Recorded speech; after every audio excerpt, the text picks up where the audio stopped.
Jeff Cook, and this is Backyard Basics. I feel like I've been saying this a lot the last few months that, we normally film shows about, your gardening topics or your turf, lawn landscape topics, planting and pruning trees.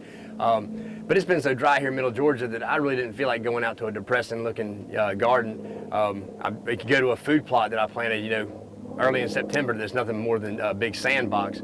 I felt like, well, what's going on in Middle Georgia right now, other than gnats in November, which we shouldn't have. It's hunting season. It's the middle of hunting season. It's what everybody, all serious hunters, call and know dearly as the rut. So we're here in Taylor County, near the edge of Macon County, and I figured what better time to get out in a deer stand and film a hunting show. So we're going to talk a little bit about hunting, in Middle Georgia. Those of y'all that know me, y'all know I love to hunt. I spend a lot of time, out in the field, in the woods, talking about deer, looking at deer pictures. You also know that I may not be the best deer hunter in the world. At this stage of my life, I think I get more joy out of seeing a kid succeed, having somebody else, kill a big deer, and maybe even helping somebody harvest an animal. Seeing that really brings a lot of joy to me, taking my kids with me and having them enjoy the outdoor experience, whether we, harvest a deer or not, just getting out there with them and seeing what we see. So we'll talk a little bit about that, and we're going to talk a little bit about what you need to have a successful hunt, and a few products that you might want to use or try, and best ways to use them, possible ways to use them, things that might make your hunt a little more successful. All right, so when I think about going hunting and the things that I take with me or the things I do prior to go hunting, it always makes me wonder how the Native Americans were so good at what they did. I mean, they didn't have scent lock technology. They didn't have dead downwind, soap, lotion, and all this stuff. Anyway, they must have been a lot better hunters than I am. So I'm going to show you what I feel is somewhat necessary, probably a lot unnecessary, but these are some of the things that I definitely want to take with me when I get ready to go to the field. First off, before you even think about going hunting, you've got to bathe, using your scent-free shampoo and soap. You got to bathe down with this, and then once you've bathed down with this, you all know you don't get anywhere near your wife after she's put on perfume or something. She's about to go out with her friends. You stay very clear of her, because you might get the perfume on you, or the smell of her shampoo, something like that. Then you got to go with your antiperspirant, scent-free antiperspirant. If any of you ever use this, it might keep you. It might be scent-free, but it does not keep you scent-free. About an hour of sweating in a Georgia fall, you won't be very much scent-free. Then, of course, even though you wash your clothes in scent eliminator, you've got to spray everything down with scent eliminator. You spray your truck seat down with scent eliminator, shoes, boots, socks, underwear, your clothes, your hat, gloves, backpack, everything. Next thing I would say, you got to take some 4S draw. This is a long range attractant, works well on does, bucks, everything like that. You could use other attractants. I don't really know why. I mean, it seems to me like this is the best choice for, especially Middle Georgia. It's made right here in Middle Georgia. It's made by someone here in Middle Georgia. It really works. We'll talk a little bit about how well it worked this year for some folks hunting. I know there's a lot of people out there to use it. I don't normally give props or free ad time to anybody, but this is a product that I really like. I mean, a lot of people like it, and it seems to work really well. So we're actually going to try it out tonight and see how well it works. You definitely got to have your Blaze Orange vest, hat, whatever, but 500 square inches of Blaze Orange, however you get it, however you can wear it, you just need to make sure you have 500 square inches. Then, because I know all of us are going a long way when we're going hunting, like me, sometimes I go hunt in my backyard, you gotta have a backpack to carry all your stuff so you survive. First off, you gotta have, I got this Bow Hunter's Fatal Obsession. I use this season long. I just spray a little bit on my boots so the deer don't smell me walking in. And of course, you got to have your doe estrus or doe pea. You need some sort of pocket knife just in case. You get out in the woods, you got to have a pocket knife. Okay, now this is what I laugh about. I've got 1, 2, 3, 4 flashlights. I promise you I'm not going that far away, but for some reason I always carry a bunch of flashlights. You got to have a bottle. Use the restroom in. You don't want deer smelling your pee. You got to have your rubber boots. You got to have rubber boots. Deer can smell any other kind of boot, but it's got to be rubber. They can't smell rubber for some reason. Got to have all your camo stuff in a sealed plastic bin. It's got to be sealed in plastic. You don't want any outside scent getting on it. You got to have your grunt / doe bleat call. I know how to make it sound like a doe in a buck, but I've never seen it actually work. But I still carry it with me. You can have some antlers to rattle with. I had that work one time for me. Still carry them. What else we got in here? I've got a rattling bag just in case I don't want to bring my actual antlers. Your scent lock gloves. What else we got? You got to have a rangefinder. Everybody needs a rangefinder. Snacks, trail mix, and extra batteries for my 5 flashlights. And I think that might be just about it. Oh, and as I've gotten older, I definitely need my seat cushion. As I've gotten older, I guess my rear's gotten a little thinner. I got to have a seat cushion so that I don't, my rear end doesn't get sore and tired when I get out in the field. So now that you've seen some of the essentials, we're gonna get changed up, put on some warm weather clothes. It's, like I said, it's November 17th, but it's about 80 degrees today. And we're gonna head on down to a deer stand, to a place where earlier in the year we were feeding some pretty good deer. One of them was killed by Sydney Bone. We'll talk about that later. Maybe show a picture. But there's some more good deer down there. Hopefully, put a little 4S draw out. Maybe we can get one to come in.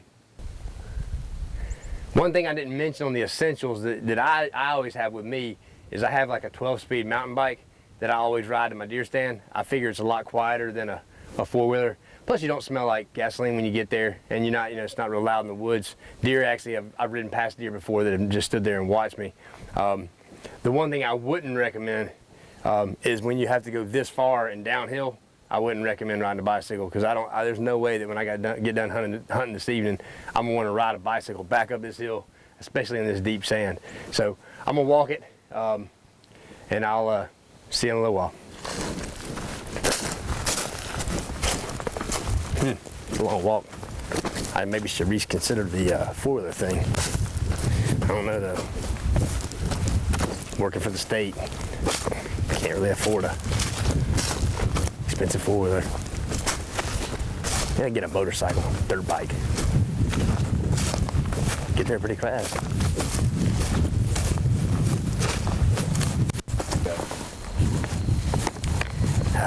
Almost there.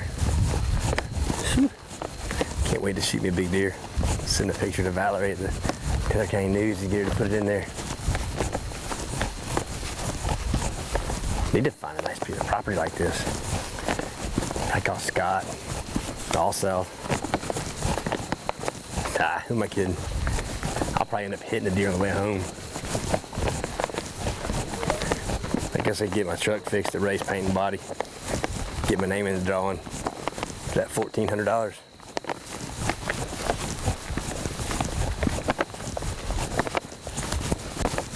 When I get done with this hunt, I'm gonna go to H&J and give me a Gatorade hamburger. It's a good thing though. Good thing Barrows and them had the right ammo for my gun. It'd be awful to get down here not have any ammo. Whew. Looks like we made it. All right, so made it to the stand. I got a little 4S draw. We started off feeding some deer here in late August, not knowing what was in the clear cut, and we got a good number of pretty good sized deer attracted to some 4S draw and other 4S products too. So we're gonna try it. We haven't been feeding here in a while because the pigs came in really bad. So we're gonna try a little bit of 4S draw out there. We got a few, maybe an hour before sundown. We'll see what happens.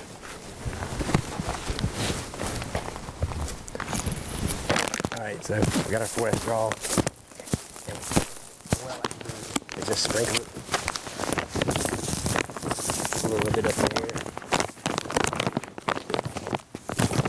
Just sprinkle it in one little spot. That's good. I always have to save a little bit.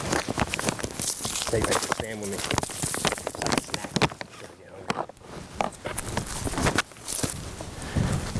Alright, so we got our 4S draw out. It's a nice night, a little bit warm. As they say, the stage is set. We just hope something comes out and we can get it on film.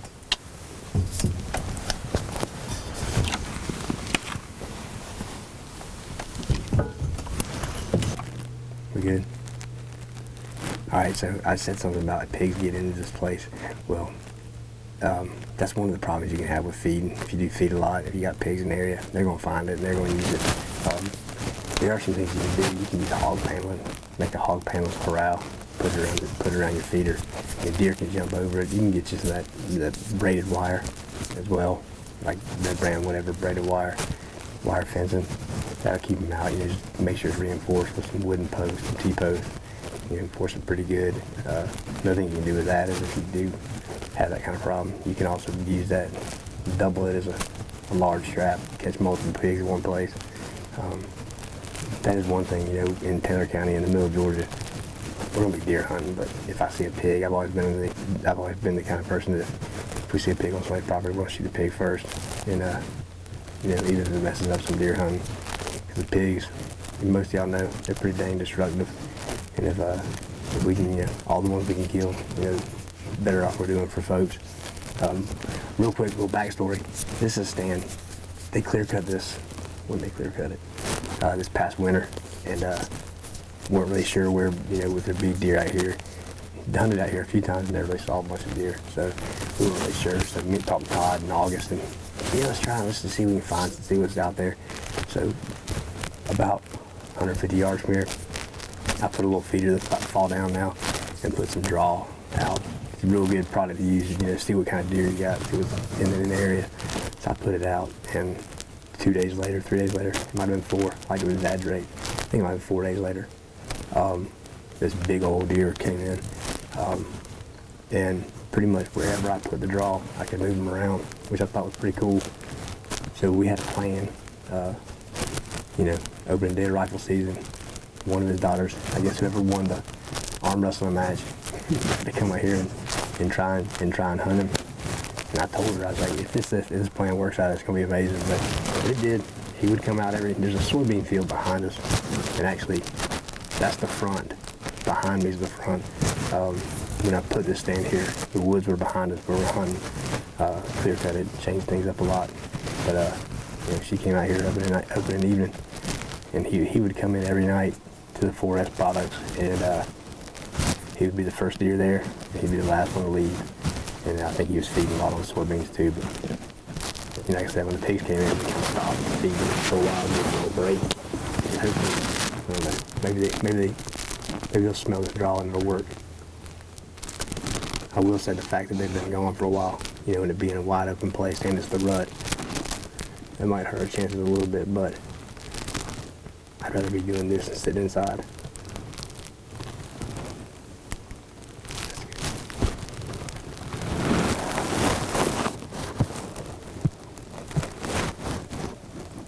One thing you do have to be careful with feeding is if you're concentrating a bunch of animals in one place, if they do have some kind of disease or sickness, you see some places, in the West, Midwest and stuff, with chronic wasting disease, you can more easily spread it. I don't think we've had many problems with seeing any issues necessarily in Georgia from that kind of thing.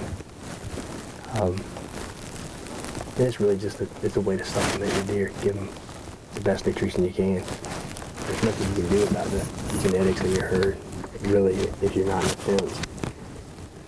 And everybody knows genetics is number one. The genetic potential, if there's a certain genetic potential, and if your deer don't have it, they're never going to get to be what you see on the wall of Bass Pro Shop. But the other thing's age. And I'll say this, I've harvested 3 or 4, which I thought were pretty good bucks. All of them were 3.5 years old. So I've never actually killed a deer older than that. So it's a good idea. I don't know that many people do it, but I've started now. Every deer I shoot, I keep the jawbone. I look at it, try and age it. I've gotten fairly good. If not, I send it to call Bobby Bond, who's a DNR biologist. He's really good about doing it, giving you an idea what you're shooting. But I would say the majority of us were killing 3.5-year-old deer, even some of the bigger ones, So the sun's about to go down and get out of our eyes. Maybe we can see something in a little bit.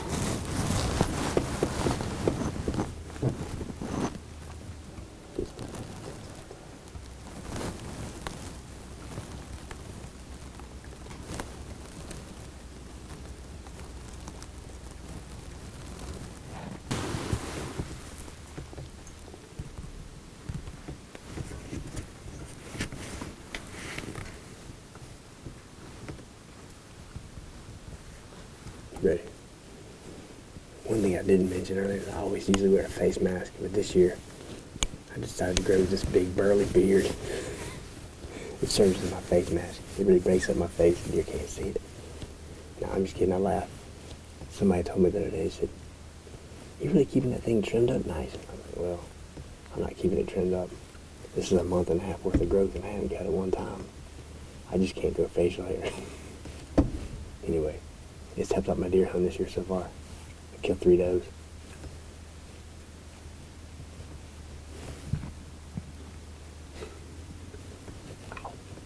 The bugs are getting me.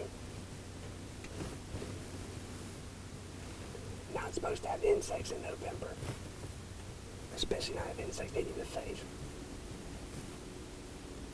We got a little bit more daylight. And we're going to call this one up. We'll wrap this one up.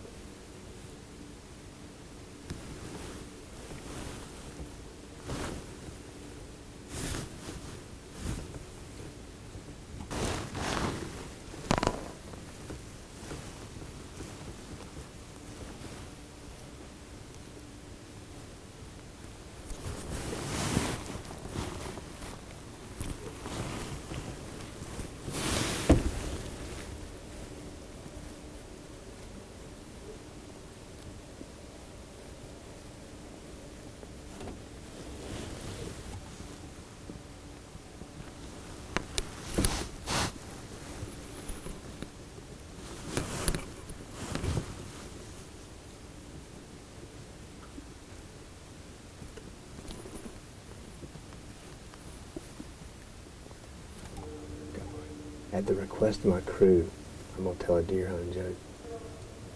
Sunlight's fading pretty quick, so we'll probably be heading out there pretty soon. We haven't seen anything yet, but real quick deer hunting joke. You guys like it? How do you catch a unique deer? You sneak up on him. Come on, y'all can laugh. How do you catch a tame deer? Tame way. You sneak up on him. So I may not have a job as a deer hunting TV show host, or for that matter, as a Backyard Basics TV show host, but I can always be a comedian, right?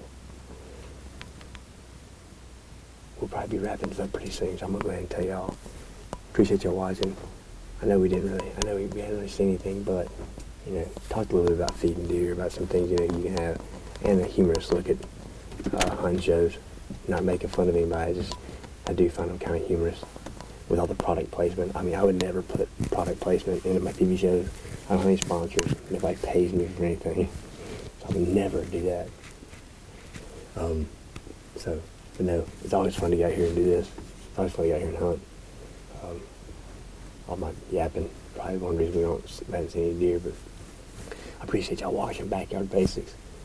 We're on Flint Local Watch 14, and also on Forsyth Cable Net. We're also on YouTube, so check us out there.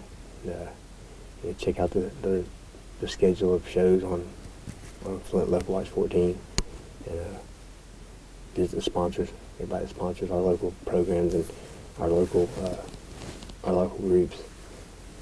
One group I didn't mention was Flint Energies. They're always a great supporter of us. I know they helped us out with a lot of shows, and they helped us out with livestock and 4-H stuff. So enjoy working in Middle Georgia and Taylor and Peace counties. Maybe you guys will keep me. I'll keep my job as county agent and won't try and take a job as a deer hunting guide.